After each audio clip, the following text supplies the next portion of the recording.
A reflection for the 5th week of Lent. Even now, says the Lord, return to me with your whole heart, for I am gracious and merciful. Joel 2:12 and 13. In our ministry, we have entire rooms dedicated to the experience of waiting. Waiting to see a doctor, waiting for test results, waiting for a loved one to come out of surgery, waiting for birth. At any given moment in a hospital waiting room, a grandparent waits with bated breath for the arrival of their grandchild, while, a few seats down, an adult child awaits the outcome of surgery being performed on their aging parent. At any given moment in a hospital waiting room, life and death hang in a delicate balance. This week's gospel story tells of a woman caught in the very act of committing adultery, and offers a similar example of how life and death hang in a delicate balance. She is brought to Jesus by the scribes and Pharisees. While the law clearly requires she be stoned, they ask Jesus what to do with her. We know well his familiar response: "Let the one among you who is without sin be the first to throw a stone."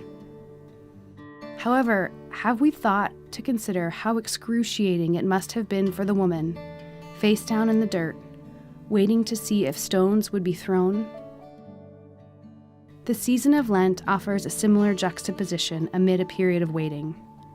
We wait for the winter cold to dwindle and anxiously look for the spring sun to lure us out of hibernation, while liturgically, Jesus awaits his painful journey to the cross, only to be resurrected on Easter Sunday. Indeed, we are utterly immersed in the dichotomous experience of waiting. Not only this, any of us who have ever waited for anything know how torturously long those last few moments of waiting can feel. The moment you see a door open and a doctor begin to head your way with news of your loved one. The moment the first footsteps walked away from the woman. The moment you see the first tulip bulb beginning to emerge from the defrosting ground. Waiting to discover the tomb empty. Waiting can feel like an eternity. In each of these distinctive examples, though, we also know that the last few torturous moments of waiting offer a turning point, a pivotal moment of pause that somehow points to a shift, a feeling of the beginning of something new being created within us. As we watch the doctor walk toward us with news, or as we approach the tomb of Jesus, it is the moment just before we release the breath we didn't realize we have been holding.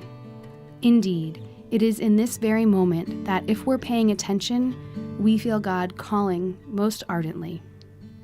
How are you being called by God, even now, to return to me with your whole heart?